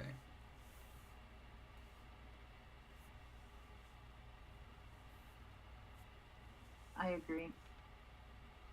Do you happen to have an opinion about what that preposition should be? So I was thinking to, which would be in sight of. That would make sense. Yeah, because at the face of wouldn't make sense because following from not behind. With follow. Yeah. And certainly not in the womb of or on top of. Yeah. So it's got to be Lou. Unless, just a second before you Sure, decide on that sure. for sure. Would this word be, because don't they carry their babies when they're little? Like on their shoulders? What? Like don't they carry their babies like on their backs when they're little? Have you seen rabbits do this? I'm asking you if they do. There a lot of animals do. I'm just asking. Wait, no, but like, They would carry their mouse friends on their shoulder, right? Okay, so you're talking about our rabbits, not rabbits in general. Right. Because I was talking about real rabbits, and I was like, no, I have never seen rabbits hopping around with little baby rabbits on their back.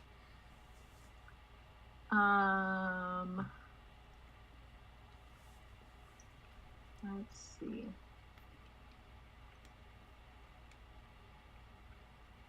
Oh, rabbits carry their babies in their mouths like cats. That's cute. Oh, animals.mom.me says rabbits don't carry their babies by picking them up in their mouths. Really? Okay, so the reason that I trusted Logan is because he actually has rabbits. I trust Logan more than animals.mom.me. Logan, do you have a response to animals.mom.me? Because they're calling you out. I'll stop Googling them. What is the etymology of follow in English? I have no idea. You could probably look it up really easily on Etym Online or Wiktionary. I don't know. Do you think it comes just from the Old same? English Folgion. Oh, folge mich. And we still have that in German. We two native German speakers that speak it fluently.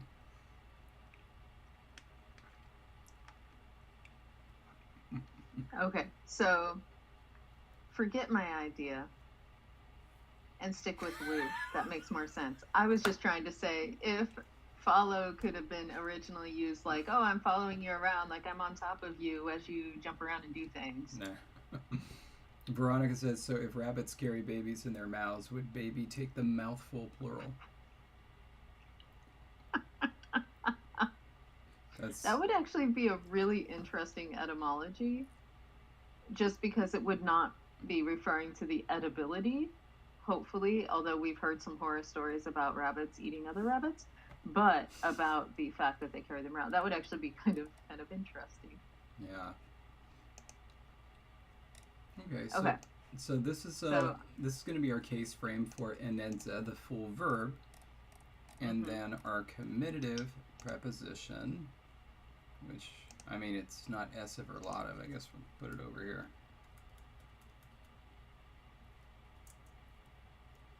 Yeah. That's good enough.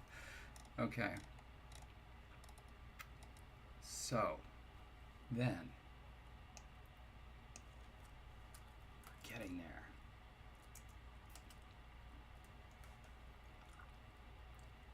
Hakage ime ajai emainu ne. And now the big question. This is the reason why this one was so tough. Because we have to decide once and for all what we're doing with, basic nominalizations. If we're going to say that all of them, all verbs can just have a zero-derived nominalization, or if not, and if not, then we have to decide how we're going to make nominalizations, and we're going to have to decide which verbs deflect that, like shadow, where we've decided that its base form is going to be a word that means shadow. And if it's going to take another one, so in other words, like this is a shadow, but then you could also have shadingness, right? Right. I want there to be a derivation.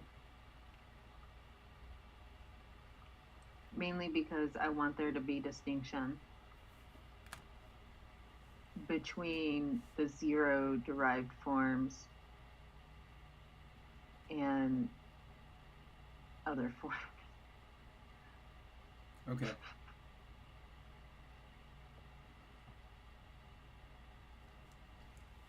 Okay. In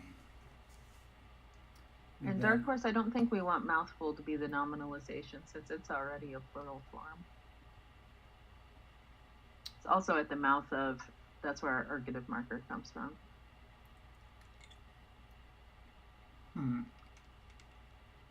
No, but Logan does need more bunnies. I see what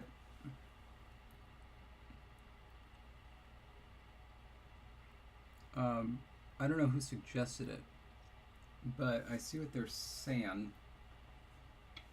That is, it's plurals. It's a plural for nouns, but when applied to a verb, the plural is essentially interpreted as a nominalization. Well, that would be Dark Horse who suggested that. Okay, with the theory being that this is the sum total of all hoppings. This is the sum total of all blah blah blah blah. I could see that, but we don't necessarily need to go with that pluralization strategy. It could be something else. We could also try something with the act of. We just need a word that meant act, and we could just, it would just be a prefix, because it would derive from an inalienably possessed noun compound.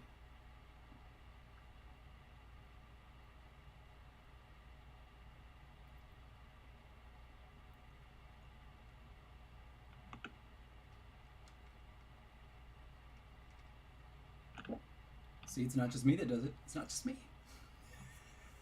I was trying so hard to be quiet, and I'm like, it's so loud in my head, especially with the headphones in. Crunch, crunch, crunch.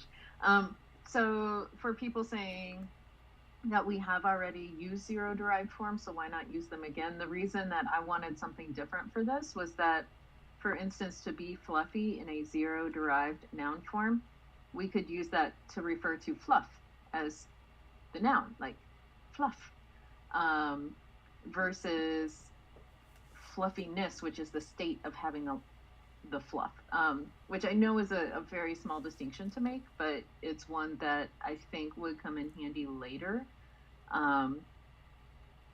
Yeah. I just think that having some sort of derivation for this particular form would be very helpful. Yeah, we're gonna have a number of zero-derived forms that will work for this, and that's fine.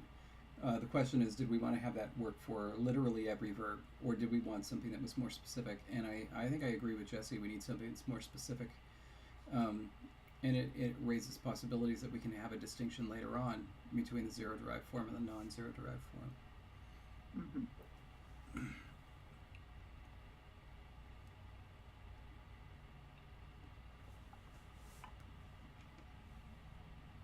So, what other, so act, potentially going back to that mouthful idea.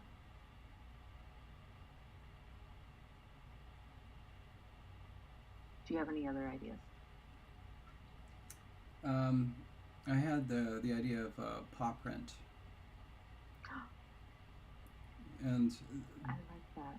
My theory with paw print was that a paw print is a physical manifestation of an act which has occurred. It's evidence of an act that has occurred and is stepping or walking or moving.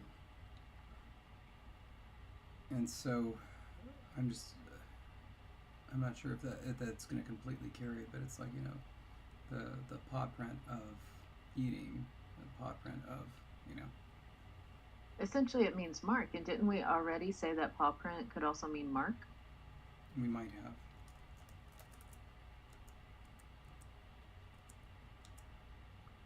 Yeah, we did. The sign of eating. And I think that tracks, right? Oh God, it's another L. It is, yes. It's not a preposition. I guess that's a little better. We can't get away from the L's. Yeah. And is there any way, because this would be a derivation, is there a way to lose it? No, I don't think there is. I don't think so either. But I like that because it's a mark or a sign. So it's evidence of, and then whatever verb or noun.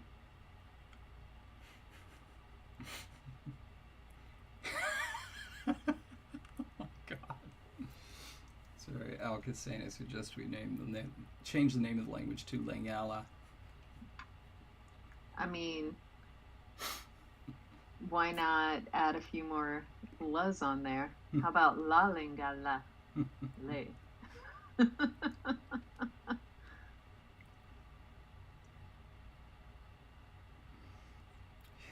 Yeah, I think it could work.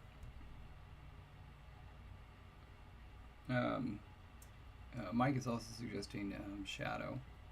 It's kind of similar. It's kind of similar in that it's evidence. It's just more transitory than a paw print. It also begins with ch, which is our other big consonant. You got L's and N's and ch's.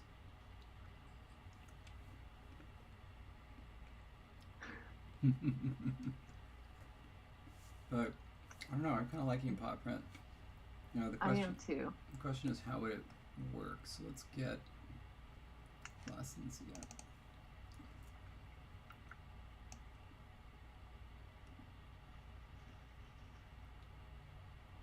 I remember the number 15. Is that? Yeah. Page 15 is where we were. Good.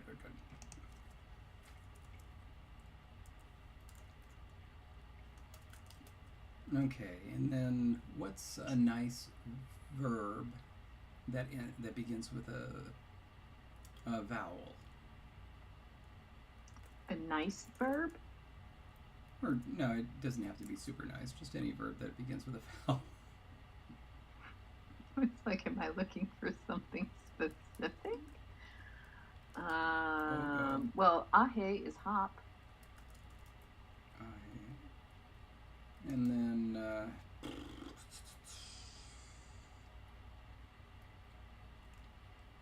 or afu is to be mashed up and crushed up like clover. So we got, and this word is lage, right? Lage. It's modern. Yeah, 2 Z's.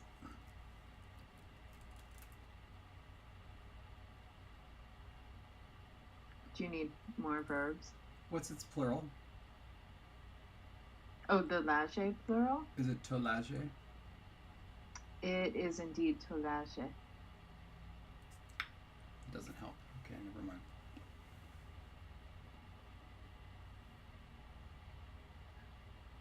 Logan has a high-class 4-story outdoor rabbit mansion. Ooh, nice. That's amazing. Sorry, did you need any other verb forms? No.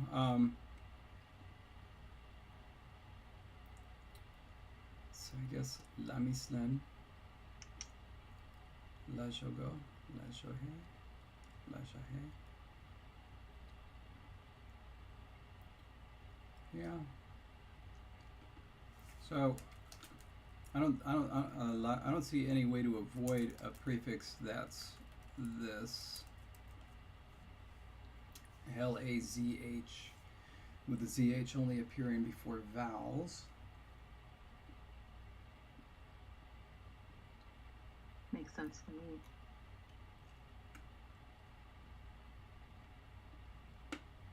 Would it force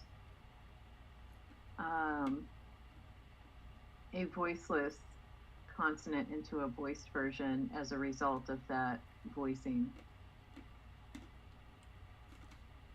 That would be taken out. It'd be lost. Like, we wouldn't actually see the je, but would the voicing carry over? I don't think so. Okay. No. So like a verb like kalbi would maintain its ka. Yeah, kalbi. like kalbi. Yeah, I think it would. Okay. Lash kalbi. Because if anything, the je would de-voice lash kalbi and then just drop off. Okay. Okay. Lash kalbi. Yeah, I thought of that with a word beginning with an I, but I think we're still gonna stick with it because it's gonna be laje imane. Or let's just make up a word, imaka. Still be laje imaka, and then lashmaka, and so on. One thing that might happen is this might raise to just to make it easier as this transition to the je as it was getting shorter. Mhm. So instead of, lashimaka, it's lashmaka.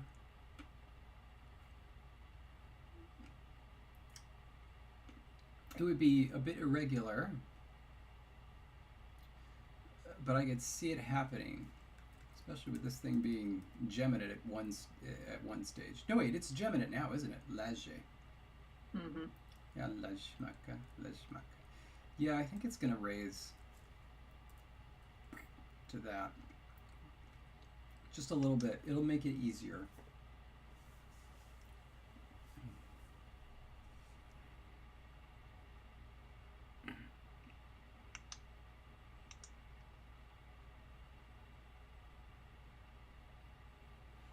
What about prenasalized words? Well, the thing is, like, this is coming from a point where there are two separate words. So this is not super old. This is going to be newer. That's what's going to allow us to have zero-derived nominalizations, is the fact that this is going to be newer.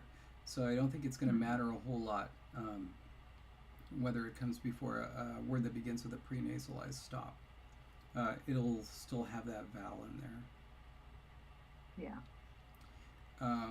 Which will mean that it's going to be like one of the only times where words with a prenasalized vowel that has taken an epenthetic vowel will actually have that vowel after being modified by a prefix. That's kind of cool. Because most of the time it's not going to have that. I don't know. I like it, personally. I do too.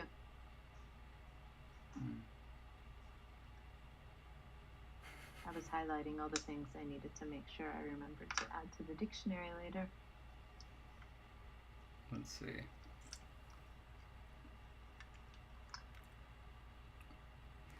Okay, something that you have to bear in mind, because this is something that Isaac brought up about, the warring animals, is that there is also magic. So, they may be physically weaker in some respects than other animals, but they do have magic. So, they're formidable still. They're stealthy and crafty, and they are also big into magic. So, all right.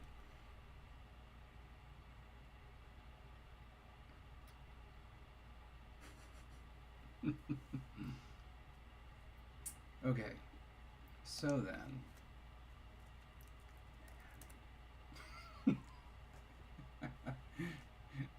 now it looks like, I don't know how long this existed in internet slang, but calling things le so on, so forth. Yeah. But that also now is added for like lie and la power, the hashtags. Those exist. Is it still being used right now? As of a year ago, they were, because I pulled examples from my students. The meme. Le struggle was a big one. So le struggle and le sigh. Oh yeah, Lasai. That one's gonna stick around for a while. My Little Bunny, friendship is witchcraft. By the way, Nice. Meridian has finally discovered My Little Pony, friendship is magic. So we're like all the way through season 3 now. She had My Little Pony toys. She just didn't know that they were attached to a franchise. She knows now. And I'm sure she's very excited. Oh yeah. So, can you read our new sentence? The rabbit is fluffier than the stump. Okay, so Hakage me ajai emainu ne lehemi. Thank you for pointing out that indeed that needs an accent mark. So. Oh, is it the hammy? Yeah. So Hakage me ajai emainu ne lehemi. Yeah, that's it. The rabbit is fluffier than the stump. Good. I like it. And then for our superlative, it would be then whatever we're going to come up with for everything or anything. Mhm. Okay. Now, in the 5 minutes we have left, we have to do the adjectival version of this.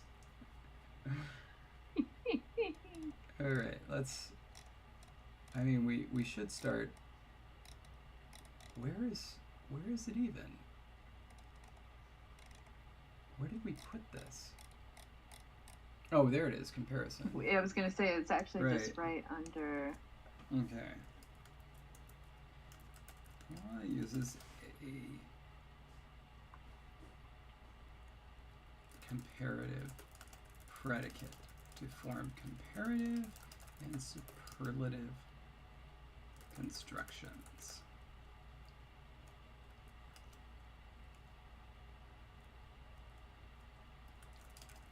Predicate. Okay, the predicate Heige.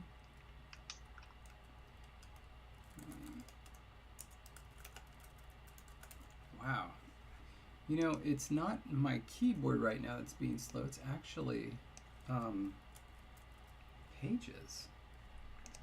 Yeah. Because like, watch up here. That's weird. Anyway, okay. Stretch takes as its absolutive. Oh my goodness. And that was also why I was afraid to work on the document while you were with things acting up. I did not want to ruin what we had. Oh my goodness, this is really getting hairy. Okay, it takes as its absolute argument. How do you describe this? It's the compare. Is this the comparand? Oh gosh. What is the actual? And Is it object of comparison is preposed by agi. You are correct. So the thing to which something is. No, wait.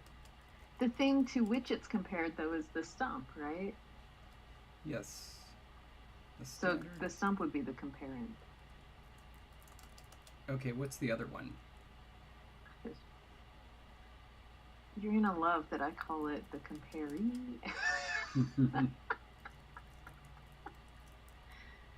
Or compared to versus compared. So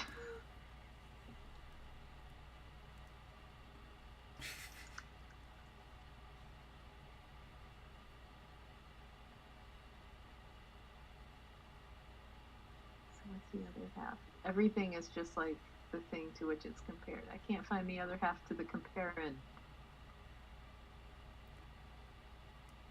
Okay. I don't think it's used very often. Google thinks I don't know what I'm talking about. Okay.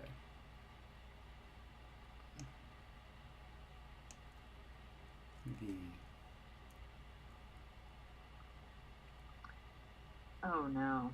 Yeah. Please tell me this site's wrong. I may have the answer, but if I do, it's horrible and we need to change the words. Okay. Yes. I'm excited. Comparand would be the stump. Add an A to it, and it's the rabbit. Comparanda. In what world is that clear and obvious? It's the new operatic musical sensation, Comparanda. With an aria solo by now we the have Ime twins. Now we have to keep No, it. don't. Oh. Oh. And then in parentheses, the thing compared, the thing it is compared to. Okay. Cool. Okay. What are we doing with the adjective forms? It is now 6 o'clock. Yeah, I know. Holy cow. 4 o'clock. Whatever time it is, these 2 hours have flown by. I feel like we're only an hour in and somehow Yeah, I time is know. up. Well, let's just at least write some of these things down very quickly so that we don't lose them. Okay, there's the rabbit is fluffy, and here is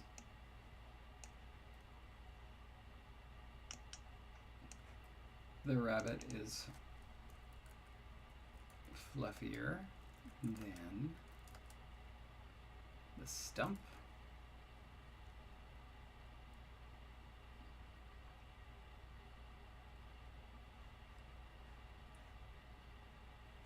Okay.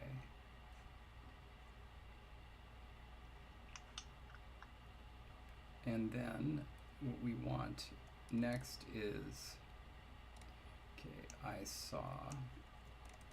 Okay, then we have I saw the fluffy rabbit, and now we want I saw the fluffier rabbit. So I saw the rabbit that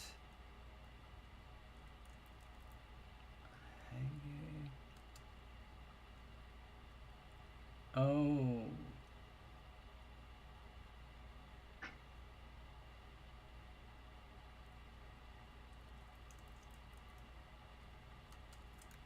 What's going on in your mind? I'm realizing that we can't say it. You can't Oh, really, the fluffier rabbit? yeah, you can't really say.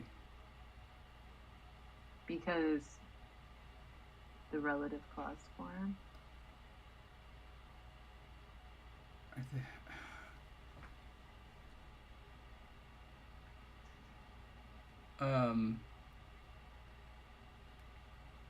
okay, so this should actually be up there. This should be gone.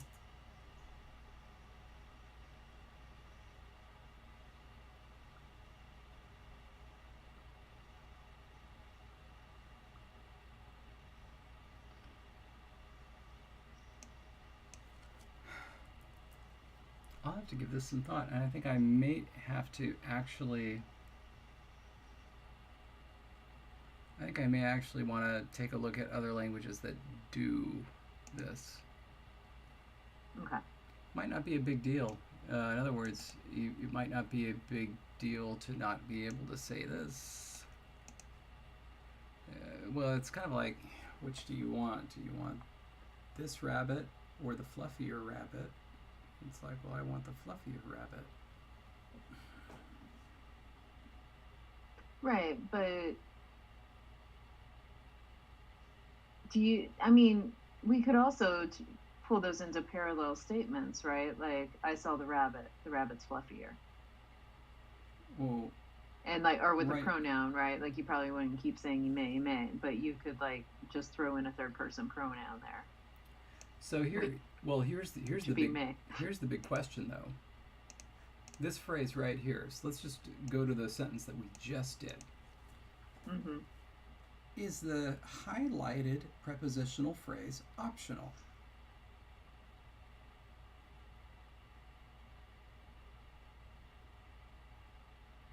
So the question is, could we say Hakage ime nerehemi to mean the rabbit is fluffier, period? Yeah. We don't know what is fluffier than, we just know it's fluffier. Yeah. So the question is, how much work is this preposition doing in expressing the idea of comparison? And if it's crucial, then I don't know what we do.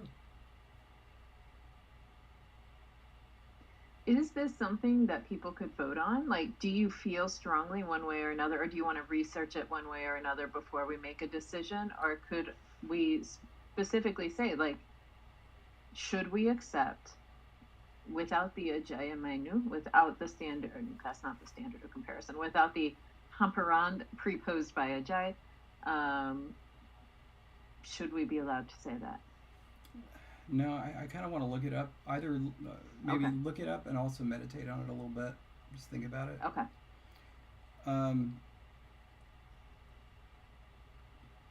And then also to just think about what would it mean. Let's say that we can't do it. Well, what does it mean? Because you certainly could say the rabbit is stretching with fluffiness. Right. What would it mean? The rabbit is flaunting its fluffiness. Hmm. The rabbit's like, look at me. And then do we want to, and I guess this somewhat factors into this question is, would we want to essentially destroy that interpretation by saying that it is just going to mean the comparative? The rabbit is fluffier. Or could it mean both? And you would only have that interpretation if there was some obvious reason to make that interpretation.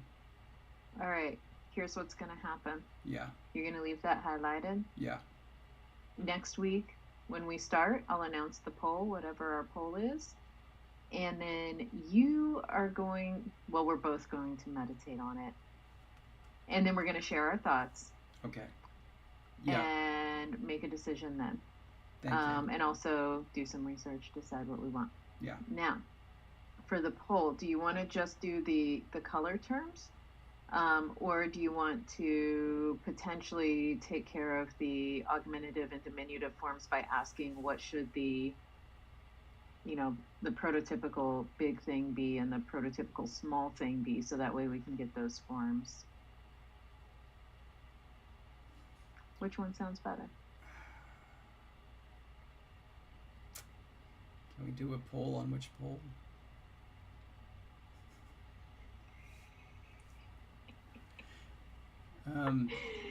Do a poll on which poll we're going to take. We could also, if people aren't opposed to it, split the color terms in two, because now we only need 4 color terms. One of them is taken care of because we already know the word for blue. Yeah.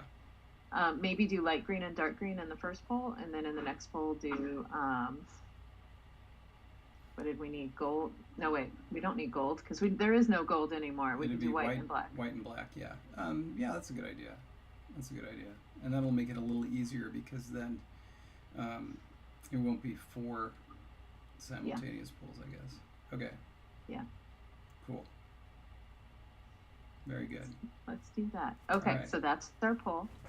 We know what we're both going to meditate on. Mm-hmm. And we will figure that out next week. All right. Very good. Thank you. Thank you for watching, for being with us. And it's been a good 2 hours, and yes. Or a little bit longer than 2 hours. And we shall see you next week. In the meantime, stay grammar. Woo! Oh, we do won't a little. Do this so that way you can see when it's been aired. Oh, you jumped. We both jumped. Why did we both jump? Maybe it's just me. Maybe it's just my playback. It's all messed up. When did you do this? Oh, now we're done. Because there was my hand waving. All right.